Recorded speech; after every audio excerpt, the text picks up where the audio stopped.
Fin de l'épidémie du virus Ebola en Afrique de l'Ouest, l'Organisation mondiale de la santé annonce également la fin de la transmission au Libéria.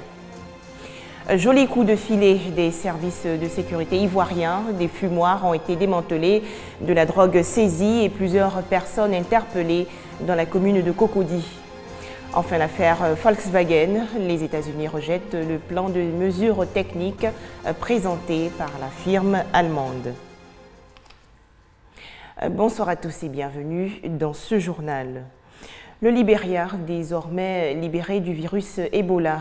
L'Organisation mondiale de la santé a en effet annoncé officiellement aujourd'hui la fin de l'épidémie en Afrique de l'Ouest avec l'arrêt de la transmission dans le pays. Aujourd'hui, l'OMS déclare la fin de la plus récente épidémie d'Ebola au Libéria, l'épidémie qui était associée à une recrudescence de cas à la mi-novembre. C'est également la première fois que les trois pays d'Afrique de l'Ouest, la Guinée, la Sierra Leone et le Libéria, ont mis fin à toutes les chaînes connues de transmission d'Ebola depuis le début de l'épidémie en 2014. Bien que cela soit une étape importante et un important pas en avant, nous devons souligner que le travail n'est pas encore terminé puisqu'il y a toujours un risque de réapparition de l'épidémie due à la persistance du virus chez certains survivants. Fin donc de l'épidémie à virus Ebola en Afrique de l'Ouest. En Côte d'Ivoire, on s'en souvient, la surveillance épidémiologique avait été renforcée aux frontières et sur toute l'étendue du territoire national. Aujourd'hui, le ministère de la Santé et de l'Hygiène publique se félicite de la fin de Ebola dans la sous-région, mais il maintient les mesures de prévention. Michel Digré. L'annonce par l'OMS de la fin de l'épidémie de la maladie à virus Ebola en Afrique de l'Ouest a réjoui les populations ivoiriennes, encore plus les férus de viande de brousse. Mais ces derniers devront encore patienter au moins 3 mois pour renouer avec les anciennes habitudes. La nouvelle du sursis pour les agoutis et autres biches est venue du 16e étage de la tour abritant le ministère de la Santé. Le Conseil national de sécurité, présidé par son Excellence Alassane Ouattara, président de la République, en sa session du 14 janvier 2016, ce jour donc, a décidé du maintien de l'ensemble des mesures de prévention contre la maladie à virus Ebola en attendant les 90 jours marquant la fin définitive de la maladie dans les 3 pays. Cette décision répond aux soucis de protection de la santé des populations et surtout de capitalisation des acquis dans le sens du renforcement durable de nos systèmes de santé.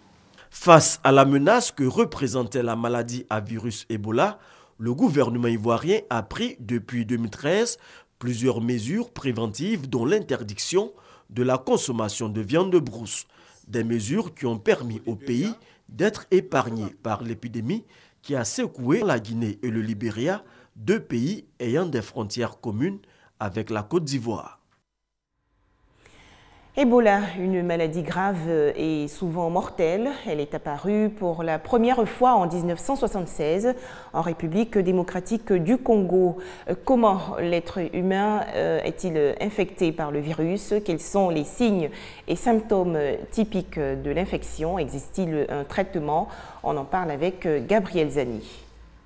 La maladie à virus Ebola est hautement contagieuse et souvent mortelle. Chez l'homme, le malade n'est pas contagieux tant que les symptômes ne se sont pas manifestés. Ces symptômes peuvent apparaître à tout moment entre 2 à 21 jours après l'exposition au virus. Mais la période la plus courante se situe entre 8 et 10 jours. Les cellules de l'immunité qui capturent et digèrent les microbes pour défendre l'organisme sont les cibles prioritaires d'Ebola. Or, Ebola réussit non seulement à échapper à la surveillance immunitaire de ces cellules, mais aussi à provoquer leur destruction. Les signes cliniques débutent par une brusque montée de température, un état de faiblesse générale, des douleurs musculaires, des maux de tête et de gorge. Le virus s'attaque ensuite aux cellules qui protègent les vaisseaux sanguins et altèrent leur intégrité, provoquant hémorragie, perte plasmatique liée à la déshydratation et à l'hypotension. Le foie étant l'un des sites majeurs de réplication du virus, les malades souffrent aussi de douleurs abdominales, de diarrhée et de vomissements. Santé toujours, la hernie au cœur des défis sanitaires en Côte d'Ivoire. En effet, 50 malades ont bénéficié récemment d'une prise en charge totale à l'hôpital d'Aféry dans la région de Lamé. C'est une initiative d'une ressortissante d'Aféry. Elle a été soutenue par une organisation de solidarité internationale française. Les explications de Mamadou Kouassi. 50 personnes souffrant de la hernie de la ville d'Aféry dans le département d'Akoupé, bientôt libérées de ce mal.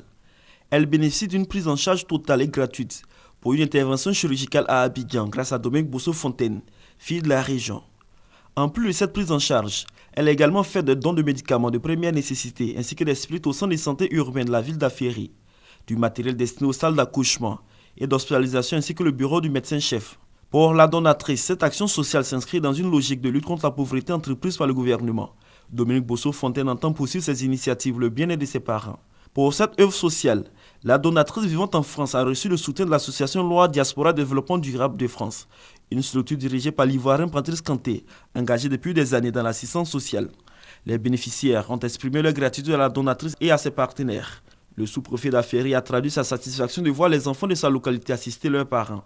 Il exhorte également tous les cadres à imiter le geste de Dominique Bosso-Fontaine pour le développement de cette sous-préfecture de la région de Lamé. Autre actualité nationale, les forces républicaines de Côte d'Ivoire, la police et la gendarmerie ensemble dans la lutte contre la drogue. Leurs éléments ont en effet démantelé plusieurs fumoirs à Washington, quartier précaire de la commune de Cocody. Et au cours de cette opération dénommée Brise apaisante, d'importantes quantités de drogue ont été saisies et plusieurs individus interpellés. Hamza Diaby. Tout d'abord, quelques consignes utiles d'exécution de la mission. L'on embarque, puis c'est le départ. Direction Washington, derrière le lycée technique de Cocody. Ici, c'est une ville dans la ville, une ville interdite, détruite pourtant 3 fois déjà à l'occasion de l'opération Brise apaisante, l'opération de lutte contre le grand banditisme. L'opération consiste à démanteler les fumoirs, à nettoyer les occupations sous les hautes tensions qui constituent un danger au niveau de Washington. Donc déjà, on avait déjà commencé cette opération et ça a été encore reconstruit. Donc cette fois-ci, nous sommes là et nous allons rester là pour tout le temps jusqu'à ce que véritablement le coin soit libéré et que les autorités fassent quelque chose sur ce terrain. La mairie de Cocody est justement présente sur le terrain aux côtés des forces de défense et de sécurité. Elle a sa petite idée quant à l'avenir de ce site. Aujourd'hui, nous allons continuer de faire une opération de mise à zéro. Donc nous allons demander le soutien du ministère de la Salubrité pour que vraiment ce site-là soit un parcours de santé pour la population. C'est un très beau site qu'il faut aménager pour en faire un parcours de santé, pour éviter que ça soit recolonisé par ces personnes-là. Après 5 heures d'action, le commissaire Oufouette et ses hommes ne repartent pas de Washington les mains vides. On a saisi plusieurs quantités de drogue, armes blanches, comprimés prohibés et boissons prohibées. Cannabis, surtout chambre indien. Et on a aussi saisi quelques treillis militaires.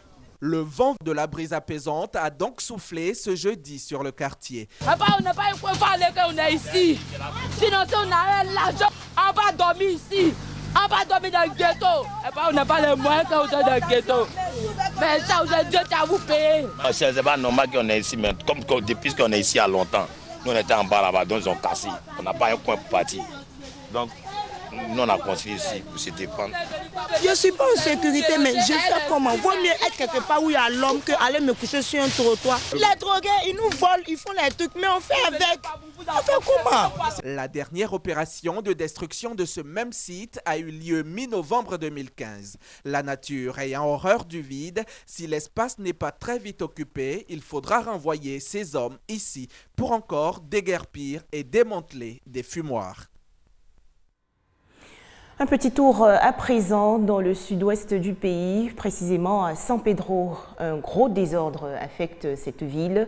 Les trottoirs et chaussées sont en effet occupés illégalement par des commerçants. On en parle avec Koné Pargasoro. San Pedro, Carrefour Sala. Sur cette voie secondaire menant au marché, de nombreux commerçants. Certains assis en plein milieu de la voie, d'autres au carrefour. Leur présence sur la voie publique empêche automobilistes et motocyclistes de circuler correctement. C'est difficile à passer. D'autres même tu klaxonnes même. Il faut que tu klaxonnes fort, sinon ne cède pas la route. On laisse au marché là-bas pour vendre sur la route. C'est pas bon. Souvent aussi, nous aussi les freins là, peuvent péter. Donc tu n'es pas arrêté. Il faut que tu ailles cogner les gens. Ces commerçants, tout en reconnaissant la disponibilité des places dans le marché, préfèrent s'installer là. C'est risqué, on n'a pas le choix, on n'a pas de moyens, donc on vient se débrouiller ici un peu. On appelle les véhicules des motos, mais on fait avec ça comme ça. C'est obligé, parce que bon, il n'y a pas de sous-métier, c'est ce que je fais. Une situation décriée par certains commerçants dont les magasins sont obstrués par ces vendeurs ambulants. La journée, les gens de la mairie viennent et ils interrogent à ce que les gens quittent en bordure des routes. Et lorsque les gens voient que la mairie a donné d'eau, elles reviennent. La mairie de San Pedro n'entend pas baisser la garde. Ces commerçants-là, parfois quand nous intervenons, nous sommes attaqués individuellement dans nos foyers. Parce qu'après le départ de la mairie, on sait qui sont les agents qui sont venus intervenir. Nous ne baissons pas les bras parce que nous sommes une structure de l'État de Côte d'Ivoire. Conduire avec la plus grande prudence, c'est la seule attitude pour l'heure que doivent adopter automobilistes et motocyclistes en vue d'éviter le pire. Car ces commerçants n'entendent pas quitter de sitôt la voie publique du carrefour Sala. La Tunisie célèbre aujourd'hui le 5e anniversaire de la chute de l'ex-président Ben Ali à la faveur d'un soulèvement populaire qui a transformé le pays le 14 janvier 2011. Plusieurs manifestations ont eu lieu à Tunis, la capitale. L'affaire Volkswagen, les autorités américaines ont rejeté le plan de mesures techniques présenté par la firme allemande pour mettre en conformité les véhicules équipés des moteurs diesel truqués. Enfin, l'État islamique revendique aujourd'hui l'attentat de Jakarta en Indonésie. Au moins 7 personnes, dont un ressortissant canadien, ont été tuées. 2 kamikazes se sont fait exploser dans un quartier du centre de la capitale indonésienne qui abrite également les bureaux de plusieurs agences des Nations Unies. Et c'est la fin de cette édition. Moi, je me réjouis déjà de vous retrouver demain à 19h30, toujours sur RTI2.